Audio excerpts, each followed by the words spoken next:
할렐루야.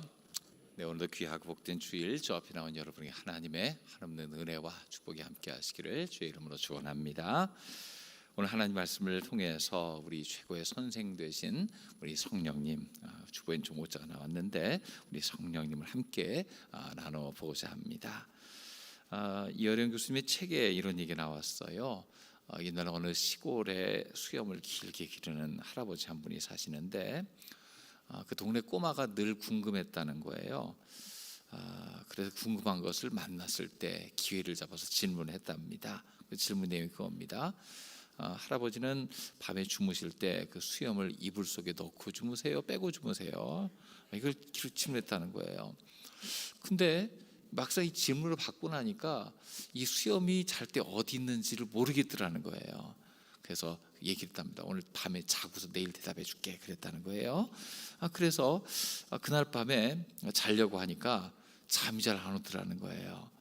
수염을 이불 속에 넣고 자니까 답답하고 빼고 자니까 이상하고 그래서 밤새 늦다 뺐다 씨름하다가 잠을 설쳤다는 거예요. 30년간 달고 다닌 수염인데 잘 때 그것을 의식하니까 굉장히 힘들더라, 뭐 그런 얘기죠. 비슷한 질문을 해볼 수 있습니다. 여러분, 걸어갈 때 오른발이 먼저 가십니까? 왼발이 먼저 나가십니까? 잘 모르겠죠. 이따 걸어봐야지 이제 분명히 걸을 때 어색해집니다. 의식하지 않고 하면 자연스러운데 의식하면 어색해집니다. 자, 이 비슷한 것이 있어요. 오랜 세월 교회를 다니신 분들에게도 이런 질문을 할 수 있습니다. 여러분, 성령 받으셨습니까? 성령님과 지금 동행하고 있습니까? 그러면 정답이 분명해요. 맞죠? 그 이론적으로 내가 구원받을 때 성령님과 함께 한다고 하셨으니까 분명히 성령께서 내 안에 계시고 성령님과 동행하는 거 맞는데 거기에서 어떤 생각이 듭니까? 막상 질문을 듣고 대답을 하다 보니까 받긴 받았고 동행한다고 이야기를 해야 되는데 내가 어제는 동행했는데 지금은 동행하지 않는 것 같아요. 어제는 충만했는데 지금 충만함이 좀 빠진 것 같아요. 그것 때문에 말하기가 좀 주저주저하는 그런 경우가 있다는 거예요. 성령님이 계신 것 같은데 지금은 잠시 외출해 계신 것 같기도 하고 뭐 그렇단 말이에요. 그래서 오늘 함께 말씀을 같이 들으면서 성령님과 동행하는 삶이 무엇인가 하는 것들을 함께 생각해 보고자 합니다. 그렇기 위해서는 먼저 성령님은 어떤 분이시고 그분의 사역은 어떠한 것인가 먼저 생각해 봤으면 좋겠어요. 자, 성경은 성령님을 어떤 분으로 소개하고 있습니까? 자, 요한복음 14장 17절에 보면 이렇게 이야기하고 있죠. 같이 한번 읽어보겠습니다. 그는 진리의 영이라 세상은 능히 그를 받지 못하나니 이는 그를 보지도 못하고 알지도 못함이라. 그러나 너희는 그를 아나니 그는 너희와 함께 거하시며 또 너희 속에 계시겠습니다. 성령님은 진리의 영입니다. 세상은 그를 받지 못하지만 그는 우리 안에 계시겠다, 그렇게 이야기하고 있어요. 진리는 예수 그리스도신데 바로 그 진리의 영, 예수의 영이다, 그렇게도 이야기하고 있어요. 요한복음 16장 13절도 한번 보겠습니다. 같이 읽어보겠습니다. 그러나 진리의 성령이 오시면 그가 너희를 모든 진리 가운데로 인도하시리니 그가 스스로 말하지 않고 오직 들은 것을 말하며 장래일을 너희에게 알리시리라. 성령님은 우리를 진리 가운데 인도하시는 분이라고 했어요. 진리는 예수 그리스도를 의미합니다.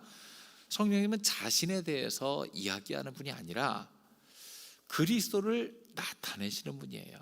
그를 깨닫게 하고 예수를 찬양케 하시는 바로 그런 분이에요. 그러니까 우리가 예수님을 나의 구주로 그리스도로 분명히 믿고 깨닫고 산다면 여러분, 진리하고 계신 그 성령께서 우리 가운데도 함께 하시는 줄로 믿습니다. 자, 예수 믿는 사람은 성령께서 그와 함께 하심을 확신해야 됩니다. 성령님이 하시는 중요한 사역들 한번 살펴볼까요? 요한복음 14장 26절 한번 보겠습니다. 같이 읽어봅니다. 보혜사 곧 아버지께서 내 이름으로 보내실 성령 그가 너희에게 모든 것을 가르치고 내가 너희에게 말한 모든 것을 생각나게 하리라. 성령께서, 예수님께서 가르쳐 주셨는데 성령님도 우리에게 가르쳐 줄 뿐만 아니라 예수님께서 가르쳐 주신 모든 것을 생각나게 해주신다, 그렇게 이야기하고 있죠. 성령이 임하시면 말씀이 기억나고 하나님의 뜻이 무엇이다라는 것이 내 속에서 생각나고 그것이 우리 가운데 펼쳐지게 되는 그런 역사가 일어날 겁니다. 요목 15장 26절도 보겠습니다. 같이 읽어보겠습니다.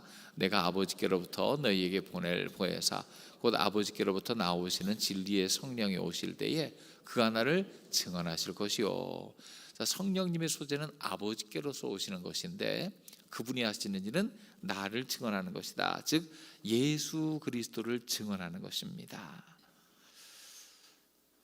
말씀이 생각나고 말씀을 가르칠 수 있고 예수를 증언할 수 있다. 즉 우리가 예수님을 나의 구주로 모신 다음에 누군가에게 예수님을 이야기하는 경우가 있다면 그때 확신할 수 있습니다. 아, 내 안에 성령께서 함께 하시는구나. 우리 예수 믿으면은요, 예수 믿고 구원받고 축복의 삶을 살 뿐만 아니라 내 안에 있는 예수님을 누군가 고생하고 힘들어하고 해결책 없이 살아갈 때에 예수님을 소개해주고 교회로 인도하고픈 그런 마음이 생길 때가 있어요. 그때 확실할 수 있습니다. 아, 내 안에 성령님께서 일하고 계시는구나. 예수 그리스도를 전하는 영, 그것이 바로 성령님이시잖아요. 예수님에 대해서 증언하면 어떤 일이 일어납니까? 그때부터 성령이 좀 더 강력하게 역사하기 시작합니다. 요한복음 16장 8절 말씀 보면은요, 같이 읽어보겠습니다. 그가 와서 죄에 대하여 의에 대하여 심판에 대하여 세상을 책망하시리라.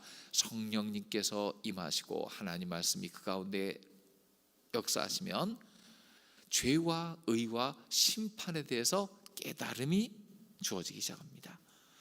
예수를 증언할 때 성령께서 듣는 사람에게 책망하시는 것이 있어요. 가책을 받게 만듭니다. 제일 먼저 죄에 대해서 합니다.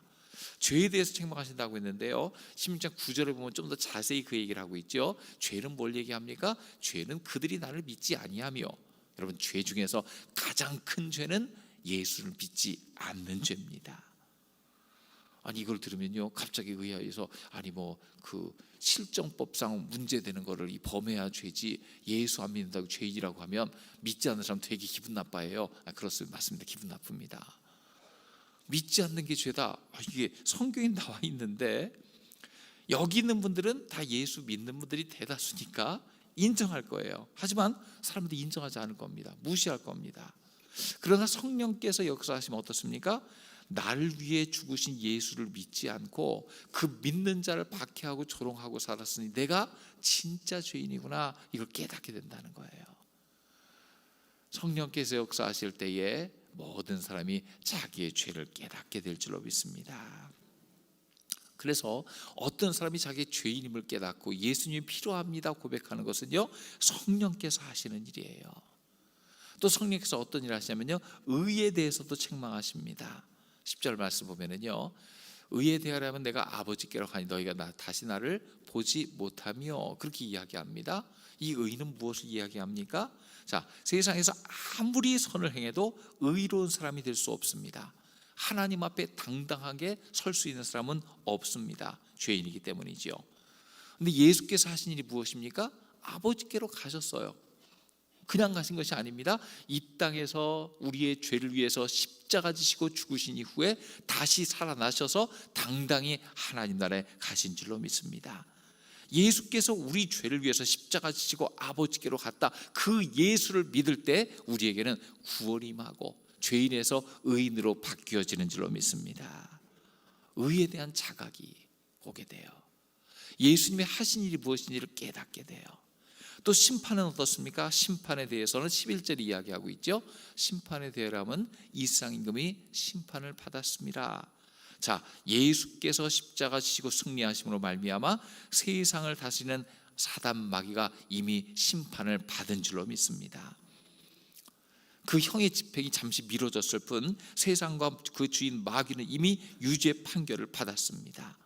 그래서 이걸 깨달을 때 무엇을 깨닫습니까? 내가 예수 믿기 이전에는 세상에 속하였었고 사단 마귀에게 속하였었구나. 그러나 그것이 심판받은 것을 분명히 깨달았고 예수를 믿어서 심판해서 우리는 천국으로 옮긴 게 되었구나.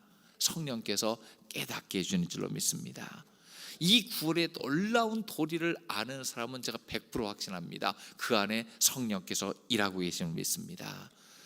잘 때마다 수염 뺐다는 데 할 필요 없어요. 오른발 왼발 아무 발에 걸으면 됩니다. 걸어갈 수 있는 거죠. 성령님은 지금도 우리와 함께 하시며 우리를 예수께로 이끌어 주시는 줄로 믿습니다. 그래서 예수님은 제자들에게 정말로 유언처럼 남긴 말씀이 무엇입니까? 너희는 성령을 받아야 된다. 성령 받은 제자들 얼마나 그 인생이 달라지게 됩니까? 성령을 받아야 된다. 예수님은 제자들에게 부활 승천 이후에 성령이 보내주신다 약속하셨고, 성령 충만함을 받고 이 땅에서 증인되어 살아가라 말씀하셨단 말이에요. 원래 제자들은 영적으로 매우 어둡고 참 보면 말씀을 참 답답하게도 깨닫지 못하는 것 같아요. 십자가를 예수님 미리 얘기하셨습니다. 깨닫지 못했어요. 고난을 예고했어요. 이해할 수 없었어요. 예수님이 내가 길이요 진리요 생명이다, 나를 통해서 아버지를 볼 수 있다 말씀하셨어요. 그래도 그들은 뭐라고 요구합니까? 빌립이 그 설교를 듣고 이야기하죠. 요한복음 14장 8절에 그렇게 얘기합니다. 아버지를 우리에게 보여주옵소서. 그리하면 족하겠나이다. 아니 방금 얘기했잖아요. 내가 곧 길 진리 생명이다, 나를 통해 아버지께로 갈 수 있다. 그러면 예수님을 봐야 되는데 아버지를 보여주세요. 나를 본 자는 아버지를 본 것이다, 우리에게 보여주세요. 그렇게 얘기해요. 동문서답 수준이에요. 예수님의 가르침과 하신 행동과 예언을 제대로 이해하지 못하는 영적인 어두움 가운데 빠져 있었던 것이 분명해요. 그러나 성령께서 강림하신 이후에 이미 들은 말씀의 의미가 그들은 깨달아집니다. 경험한 표적과 기사의 기쁜 뜻을 알게 됩니다. 평생 회당에서 배웠던 구약 성경의 예언들이 해석이 되기 시작합니다. 사도행전 2장 14절에 보니까 베드로가 그렇게 이야기하고 있죠. 같이 한번 읽어보겠습니다. 베드로가 11사도와 함께 서서 소리를 높여 이르되 유대인과 예루살렘에 사는 모든 사람들아, 이 일을 너희로 알게 할 것이니 내 말에 귀를 기울이라. 자, 베드로가 성령 충만하고 하나님 말씀이 그에게 깨달아지고 해석되었을 때에 그들 앞에 음유를 포시하고 있는 수많은 사람들 앞에서 지금 일어난 성령 강림 사건에 대해서 요엘 선지자의 예언을 인용하면서 담대히 선포하고 유창하게 이야기하고 있어요. 성령이 임하니까 그가 깨닫게 되고 가르치게 되고 거기에서 능력과 역사가 나타나게 된 겁니다. 여러분, 성령께서 우리와 함께 하실 때 우리의 입술을 열어 예수 그리스도를 증언할 때에 하나님의 능력과 역사가 함께함을 믿으시기 바랍니다. 성령님 우리에게 그런 순종하는 자에게 진리를 더 많이 깨닫게 해주십니다. 고린도전서 2장 12절 말씀이에요. 같이 읽어보겠습니다. 우리가 세상의 영을 받지 아니하고 오직 하나님으로부터 온 영을 받았으니 이는 우리로 하여금 하나님께서 우리에게 은혜로 주신 것들을 알게 하려 하심이라. 성경의 진리를 계시라고 하죠. 근데 이 계시는 언제 깨달을 수 있습니까? 하나님이 알려주실 때 깨달을 수가 있어요. 성경은 누구나 읽을 수 있는 책이지만 그것을 깨닫는 자는 어떤 사람입니까? 성령의 조명이 있어야 깨달을 수가 있어요. 마치 육신의 눈이 어두운 밤에 무언가를 보면 잘 보이지 않지만 조명을 켜서 빛을 비춰주면 그것이 밝게 보이는 것 같습니다. 그런데 어두운 세상에서 성령의 계시를 깨달으려면 성령께서 조명해 주셔야 가능해요. 설교를 듣거나 성경을 읽을 때 말씀이 깨달아지고 마음에 기쁨이 오면은요, 그때 분명히 알 수 있습니다. 내 안에 성령께서 일하고 계시는 증거다라는 걸 알게 되죠. 세상에 참 재밌는 것도 많잖아요. 지금 제가 하고 싶은 거, 할 수 있는 거 얼마나 많습니까? 남들 잘 가는 데 가서 놀고 싶고 할 거 얼마나 많은지 몰라요. 그럼에도 불구하고 발걸음을 옮겨서 이곳으로 하나님 말씀 들으러 나온 것, 말씀에 귀를 기울인 것, 이것은 분명히 내 안에 성령께서 계시는 증거인 줄로 믿습니다.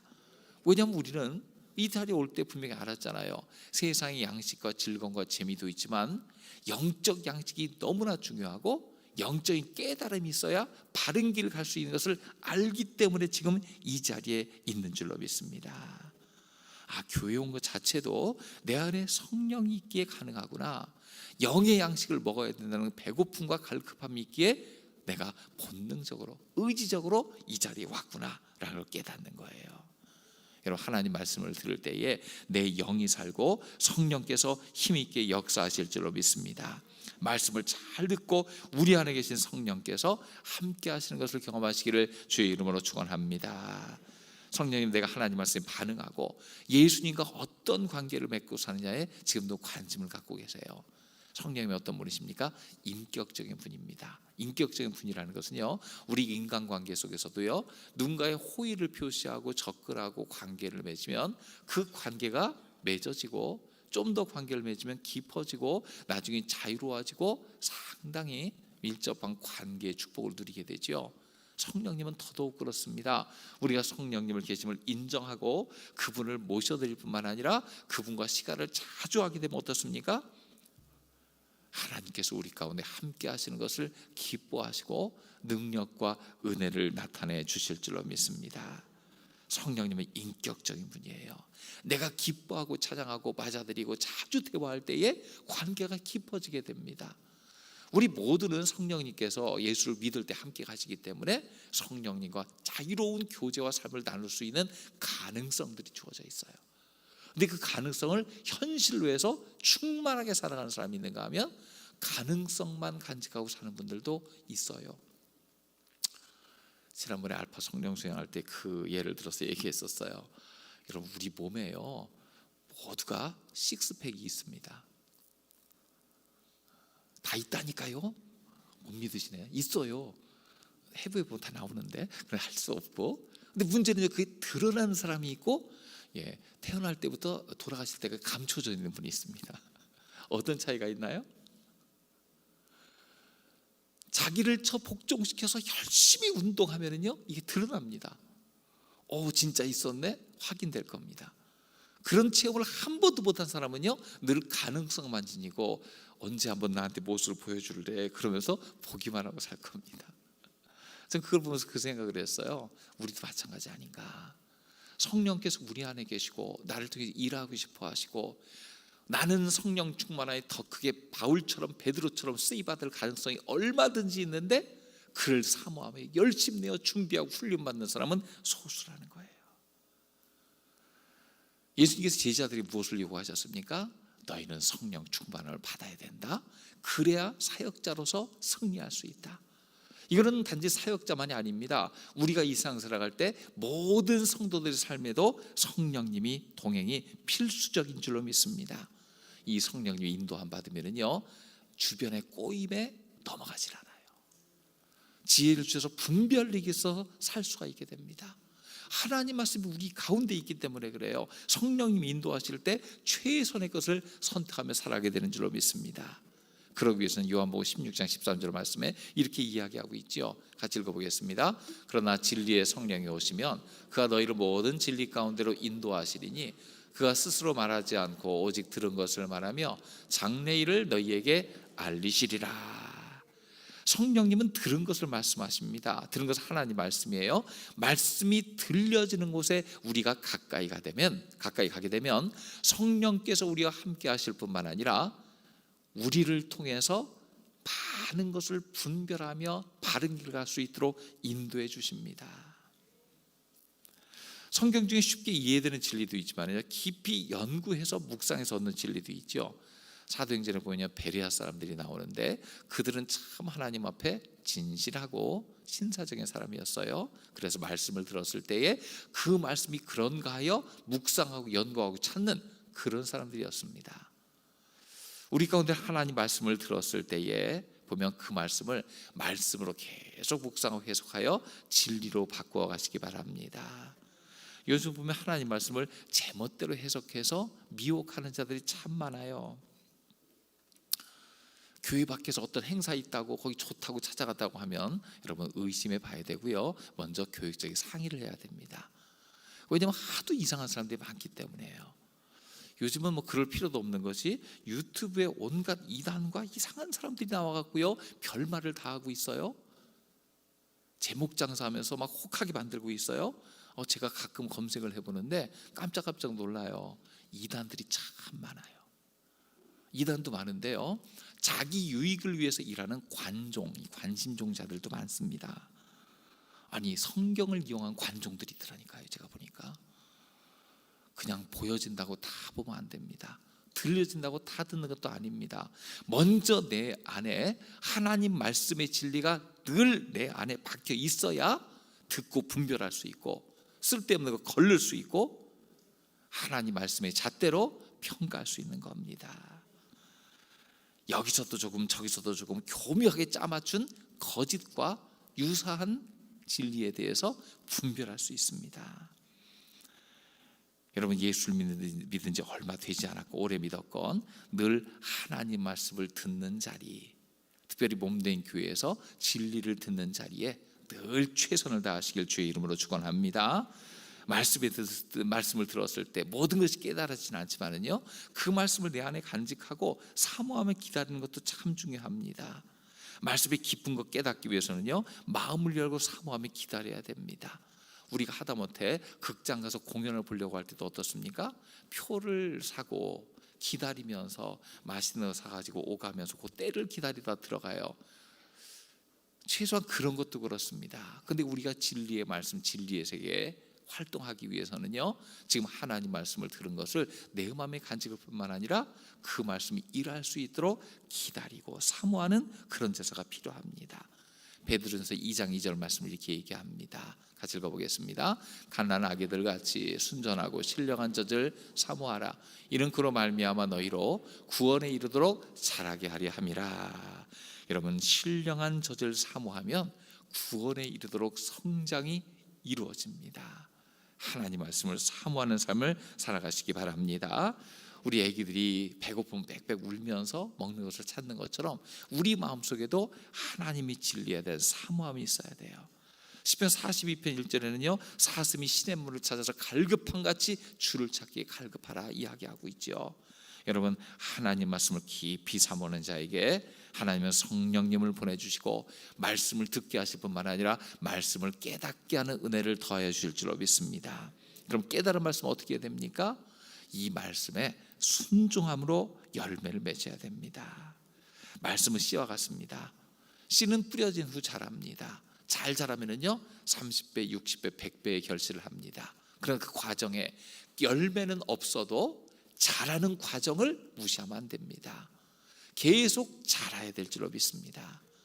처음에 싹만 나고 줄기가 올라오고 좀 더 커지고 아직 열매는 보이지도 않아요. 그래도 자라야 됩니다. 이파리가 무성하고 양분이 쌓여지면 열매가 자라기 시작하고 열매는 무럭무럭 커서 탐스러운 더 축복된 결실을 맺게 될 겁니다.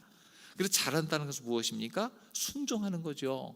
요한복음 14장 21절을 이렇게 얘기하고 있어요. 같이 읽어보겠습니다. 나의 계명을 지키는 자라야 나를 사랑하는 자니 나를 사랑하는 자는 내 아버지께 사랑을 받을 것이요 나도 그를 사랑하여 그에게 나를 나타내리라. 계명을 지키는 자가 나를 사랑하는 자다. 그러니까 이 성장은요 순종을 얘기하는 거예요. 계명을 지키는 거예요. 주님과 동행하며 성령과 함께하고 늘 기도하며 살다 보면은요 내 마음속에 가끔 깨달음이 올 때가 있습니다. 지금 이거 순종할 때인데, 말씀이 깨달을 때가 있습니다. 외부에서 미혹이나 유혹이나 그것이 올 때에 뭔가 좋아 보이지만 이것이 아닌데 생각될 때가 있어요. 그럼 그때마다 순종하기로 결단하시길 주의 이름으로 축원합니다.